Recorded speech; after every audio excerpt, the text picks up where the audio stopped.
ಅವರಿಗೆ ಸ್ವಾಗತವನ್ನು ಬಯಸ್ತಾ ಇದ್ದಾರೆ. ಸರ್ ನಿಮ್ಮನ್ನು ಕಾಯ್ತಾ ಇದ್ದೀವಿ ಸರ್. ಈ ನಮ್ಮ ಕೇಂದ್ರ ಸರ್ಕಾರದ ಮಾನ್ಯ ಪ್ರಧಾನಮಂತ್ರಿಗಳು ಹೇಳಿರೋ ರೀತಿಯಲ್ಲಿ ಇವತ್ತು ಸರ್ವಸ್ಪರ್ಶಿಯಾಗಿ ಇಲಾಖೆಯನ್ನ ತಗೊಂಡೋಗ್ತಾರಂತ ಕೆಲಸವನ್ನ ಮಾನ್ಯ ಸಂತೋಷ್ ಲಾಡ್ ಸಾಹೇಬರು ಮಾಡ್ತಿರುವಂಥದ್ದು. ಬಂದ ನಂತರ ಈ ಗಿಗ್ ಕಾರ್ಮಿಕರಿಗೆ ವಿಶೇಷವಾಗಿ ಒಂದು ಬಿಲ್ ಅನ್ನ ತಂದರು. ಕಳೆದ ಡಿಸೆಂಬರ್ ಸೆಷನ್ ಅಲ್ಲಿ ಆ ಬಿಲ್ ಅನ್ನ ಇಂಟ್ರೊಡ್ಯೂಸ್ ಮಾಡಿದ್ರು.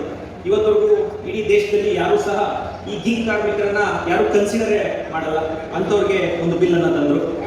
ವಿಶೇಷವಾಗಿ ದೊಡ್ಡಬಳ್ಳಾಪುರದ ವಿಷಯಕ್ಕೆ ಬಂದಾಗ ನೇಕಾರರು ಹೆಚ್ಚಾಗಿರುವಂತಹ ಊರು ಸರ್ ದೊಡ್ಡಬಳ್ಳಾಪುರ. 25,000ಕ್ಕೂ ಹೆಚ್ಚು ಮಗುಗಳು. ನಿಮ್ಗೇನು ಬಾಗಲಕೋಟೆ ಬೆಳಗಾವಿ ಬಿಟ್ಟರೆ ನಮ್ಮ ದಕ್ಷಿಣ ಭಾರತದಲ್ಲಿ 25,000ಕ್ಕೂ ಹೆಚ್ಚು ಮಗುಗಳಿರುವಂತಹ ಏಕೈಕ ತಾಲೂಕು ದೊಡ್ಡಬಳ್ಳಾಪುರ ತಾಲೂಕು. ಇವತ್ತು ಈ ನೇಕಾರರು ಅತಿ ಹೆಚ್ಚು ಕಳೆದ 30 ವರ್ಷಕ್ಕೂ ಅಧಿಕವಾಗಿ ನೇಕಾರರು ಅಸಂಘಟಿತ ಕೂಲಿ ಕಾರ್ಮಿಕರು ಪಟ್ಟಿಯಲ್ಲಿ ಸೇರಬೇಕು ಅಂತ ಹೇಳಿ ಹೋರಾಟಗಳನ್ನ ವಿವಿಧ ಹಂತಗಳಲ್ಲಿ ರಾಜ್ಯ ಮಟ್ಟದಿಂದ ಹಿಡಿದು ತಾಲೂಕು ಮಟ್ಟದವರೆಗೂ ಮಾಡ್ತಾ ಇದ್ದಾರೆ. ನಮ್ಮ ಕರ್ನಾಟಕ ರಾಜ್ಯ ಅಸಂಘಟಿತ ಕಾರ್ಮಿಕರ ಸಾಮಾಜಿಕ ಭದ್ರತಾ ಮಂಡಳಿ ಅಂತ ಹೇಳಿ ಒಂದು ಮಂಡಳಿಯನ್ನ ಮಾಡಿ ಈ ಮಂಡಳಿಯಲ್ಲಿ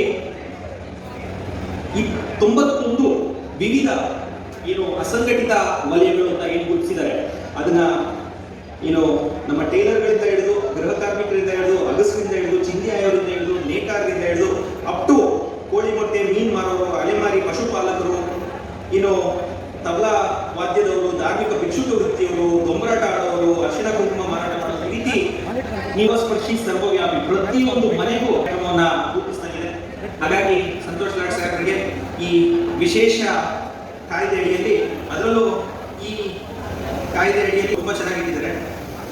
ಬಹುಶಃ ಯಾರು ಯೋಚನೆ ಮಾಡಕ್ಕೂ ಆಗಿರಲ್ಲ. ಕರ್ನಾಟಕ ರಾಜ್ಯ ಅಸಂಘಟಿತ ಕಾರ್ಮಿಕರ ಕಲ್ಯಾಣಕ್ಕೆ ಅಂಬೇಡ್ಕರ್ ಕಾರ್ಮಿಕ ಸಹಾಯ ಹಸ್ತ ಅಂತ ಹೇಳಿ ಯೋಜನೆಯನ್ನ ಕೊಟ್ಟು 30 ಲಕ್ಷ ಕುಟುಂಬಗಳಿಗೆ, 30 ಲಕ್ಷ ಕಾರ್ಮಿಕರಿಗೆಲ್ಲ 30 ಲಕ್ಷ ಕುಟುಂಬಗಳನ್ನ ತಲುಪಿಸೋ ಈ ಯೋಜನೆಯನ್ನ ಮಾಡುವುದಕ್ಕೆ ತಾಲೂಕಿನ ಪರವಾಗಿ, ರಾಜ್ಯದ ಪರವಾಗಿ ನಮ್ಮ ಸಂತೋಷ್ ಲಾಡ್ ಸಾಹೇಬರಿಗೆ ಹೃತ್ಪೂರ್ವಕ ಧನ್ಯವಾದ.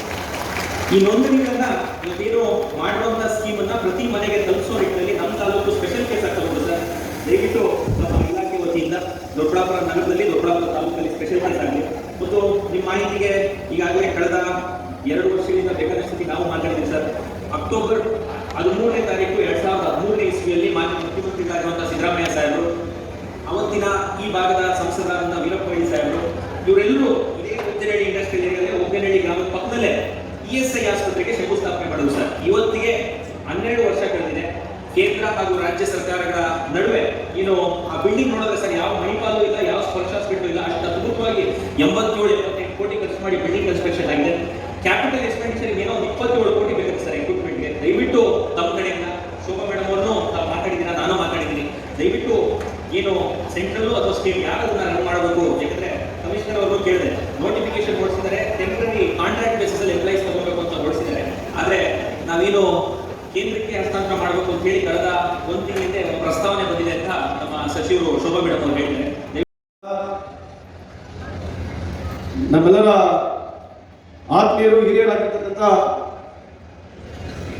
ಮಾಜಿ ಭಾರತ ಸರ್ಕಾರದ ಸಚಿವರು ಹಾಗೂ ಈಗ ನಮ್ಮ ಕರ್ನಾಟಕದ ಸಚಿವರಾಗಿರ್ತಕ್ಕಂಥ ಮುನಿಯಪ್ಪ ಸಾಹೇಬರವರ ನೇತೃತ್ವದಲ್ಲಿ ಈ ಒಂದು ಕಾರ್ಯಕ್ರಮ, ಅದರ ಜೊತೆಗೆ ಜನಪ್ರಿಯ ಶಾಸಕರು, ಆತ್ಮೀಯರು, ಸ್ನೇಹಿತರಾಗಿರ್ತಕ್ಕಂಥ ಮುನಿರಾಜರವರ ಅಧ್ಯಕ್ಷದಲ್ಲಿ ಈ ಕಾರ್ಯಕ್ರಮ ಇಲ್ಲಿ ನಡೀತಾ ಇದೆ. ಅದೇ ರೀತಿಯಾಗಿ ಈ ಒಂದು ಸಮಾರಂಭದ ವೇದಿಕೆ ಮೇಲೆ ಆಸೀನರಾಗಿರ್ತಕ್ಕಂಥ ವಿಶ್ವಗೌಡರವರೇ, ಆತ್ಮೀಯರು, ಅಣ್ಣನ ಮಾಜಿ ಶಾಸಕರಾಗಿರ್ತಕ್ಕಂಥ ವೆಂಕಟರಮಣನವರೇ, ರಾಮಕೃಷ್ಣ ಅವರೇ, ರಮೇಶ್ ಅವರೇ, ಜಾನ್ ಅವರೇ, ಶ್ರೇಯಾಂಶ್ ಜೈನ್ ಅವರೇ, ಬಸವಣ್ಣನವರೇ, ನಮ್ಮ ಕಮಿಷನರ್ ಆಗಿರ್ತಕ್ಕಂಥ ಗೋಪಾಲರಾಜ್ ಅವರೇ, ಭಾರತಿ ಅವರೇ, ಈ ಒಂದು ಸಮಾರಂಭದಲ್ಲಿ ಪಾಲ್ಗೊಂಡಿರ್ತಕ್ಕಂಥ ಎಲ್ಲ ಆತ್ಮೀಯ ಹಿರಿಯರೇ, ಅಕ್ಕ ತಂಗಿಯರೇ, ನನ್ನ ಅಣ್ಣ ತಮ್ಮಂದಿರೇ ಹಾಗೂ ಸ್ನೇಹಿತ ಮಿತ್ರರೇ, ಪತ್ರಿಕಾ ಹಾಗೂ ಮಾಧ್ಯಮ ಸವಿಸ್ತರವಾಗಿ ನಮ್ಮ ರವಿ ಅವರು, ನಮ್ಮ ಭಾರತಿ ಅವರು ಕನ್ಸ್ಟ್ರಕ್ಷನ್ ಬೋರ್ಡ್ನಿಂದ ಏನು ಮಾಡ್ತಾ ಇದೀವಿ ಅಂತ ಭಾರತಿ ಅವರು ಹೇಳಿದ್ದಾರೆ. ಅನ್ಆರ್ಗನೈಸ್ ಬೋರ್ಡ್ನಿಂದ ನಾವು ಏನು ಮಾಡ್ತಾ ಇದ್ದೀವಿ, ಈ ಹೊಸ ಕಾರ್ಯಕ್ರಮ ಏನು ನಮ್ಮ ಸರ್ಕಾರ ಬಂದ ನಂತರ ಪ್ರಾರಂಭ ಮಾಡಿದೀವಿ, ಅದರ ಬಗ್ಗೆ ರವಿ ಅವರು ಕೂಡ ತಮಗೆ ಹೇಳಿದ್ದಾರೆ. ನಾನು ತಿರ್ಗಾದನ್ನ ಜಾಸ್ತಿ ಮಾತನಾಡಕ್ಕೆ ಹೋಗಲ್ಲ, ಆದರೆ ಸಂಕ್ಷಿಪ್ತವಾಗಿ ಕೆಲವು ಮಾಹಿತಿಯನ್ನು ಕೊಡಬೇಕಾಗುತ್ತೆ. ಸ್ನೇಹಿತರಾಗಿರ್ತಕ್ಕಂಥ ಮುನಿರಾಜರೆಲ್ಲ ಇದ್ರು. ಈ ದೇಶ ಏನು ಬಿಜೆಪಿ ಅವರಲ್ಲ, ಅಥವಾ ಈ ದೇಶ ಏನು ಕಾಂಗ್ರೆಸ್ನವರು, ಯಾವುದು ಈ ದೇಶ ಯಾವುದು ಪೊಲಿಟಿಕಲ್ ಪಾರ್ಟಿಗೆ ಸಂಬಂಧಪಟ್ಟಿರ್ತಕ್ಕಂಥ ದೇಶ ಅಲ್ಲ. ಈ ದೇಶ ಸುಮಾರು 140 ಕೋಟಿ ಜನಸಂಖ್ಯೆ ಏನಿದೆ, ನಮ್ಮೆಲ್ಲರೂ ದೇಶ ಆಗಿರ್ತದೆ. ಈ ಸಂದರ್ಭದಲ್ಲಿ ಕೇಳಲಿಕ್ಕೆ ಇಚ್ಛೆ ಬಯಸ್ತೀನಿ. ಯಾಕೆ ಹೇಳಿದೆ ಈ ಮಾತು ಅಂತಂದ್ರೆ, ಯಾವುದೇ ರಾಜಕೀಯ ಪಕ್ಷ ಅಧಿಕಾರಕ್ಕೆ ಬಂದ್ರೆ ಈ ದೇಶದ ವ್ಯವಸ್ಥೆಯಲ್ಲಿ ಏನು ನಾವು ದುಡ್ಡನ್ನು ಸಂಗ್ರಹಣೆ ಮಾಡ್ತೀವಿ ಟ್ಯಾಕ್ಸ್ ಮುಖಾಂತರ, ನೂರಾರು ವ್ಯವಸ್ಥೆ ಮುಖಾಂತರ ನಾವೇನು ಟ್ಯಾಕ್ಸ್ ಅನ್ನು ಕಲೆಕ್ಟ್ ಮಾಡ್ತೀವಿ, ತೆರಿಗೆ ವಸೂಲಿಯನ್ನು ಮಾಡ್ತೀವಿ, ಅದನ್ನ ಮತ್ತೆ ಮರವು ಜನಕ್ಕೆ ಅನ್ಕೊಳ್ಬೇಕು. ಕೆರೆ ನೀರು ಕೆರೆಗೆ ಚೆಲ್ಲಬೇಕು. ಕೆರೆ ನೀರು ಕೆರೆಗೆ ಚೆಲ್ತಕ್ಕಂಥ ಕೆಲಸ ಇವತ್ತು ಹೆಮ್ಮೆಯಿಂದ ನಾನು ಈ ವೇದಿಕೆ ಮುಖಾಂತರ ಹೇಳಲಿಕ್ಕೆ ಇಚ್ಛೆ ಬಯಸ್ತೇನೆ. ವರ್ಷಕ್ಕೆ 60,000 ಕೋಟಿ ಈ 5 ಗ್ಯಾರಂಟಿಗಳು ಕಾರ್ಯಕ್ರಮವನ್ನು ಕೊಡ್ತಾ ಇದ್ದೀವಿ. ಕೆಲವು ಸಂದರ್ಭದಲ್ಲಿ ಟೀಕೆಗಳು ಬಂದಿರ್ಬೋದು, ಇಲ್ಲ ಅಂತಿಲ್ಲ. ಆದರೆ ಎಷ್ಟೇ ಕಷ್ಟ ಆಗಿದ್ರು ಕೂಡ ನಮ್ಮ ಬದ್ಧತೆ, ನಮ್ಮ ಮುಖ್ಯಮಂತ್ರಿಯವರು, ನಮ್ಮ ಸರ್ಕಾರ ವಿಶೇಷವಾಗಿ ವರ್ಷದಲ್ಲಿ 60,000 ಕೋಟಿ ಈ 5 ಗ್ಯಾರಂಟಿಗಳಿಗೆ ಕೊಡಬೇಕು.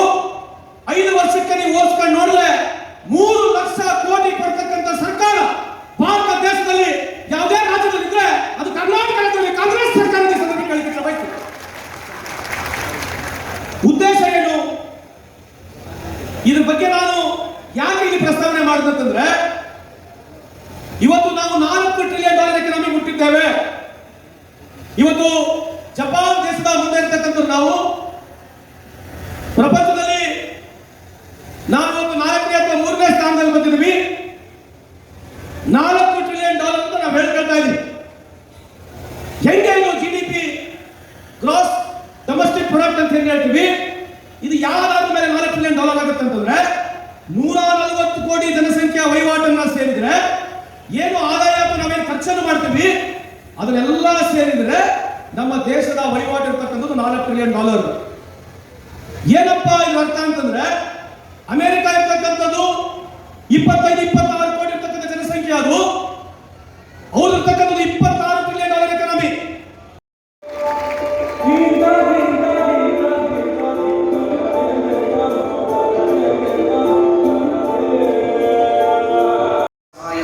ಯೋಜನೆ ಜಾರಿಗೆ ಬಂದ ನಂತರ ರಾಜ್ಯದ ಮೊದಲ ಪ್ರಕರಣಕ್ಕೆ ಧನ ಸಹಾಯ ಲಕ್ಷಗಳ ಧನ ಸಹಾಯವನ್ನು ಮಾನ್ಯ ಸಚಿವರು ನೀಡ್ತಾ ಇದ್ದಾರೆ.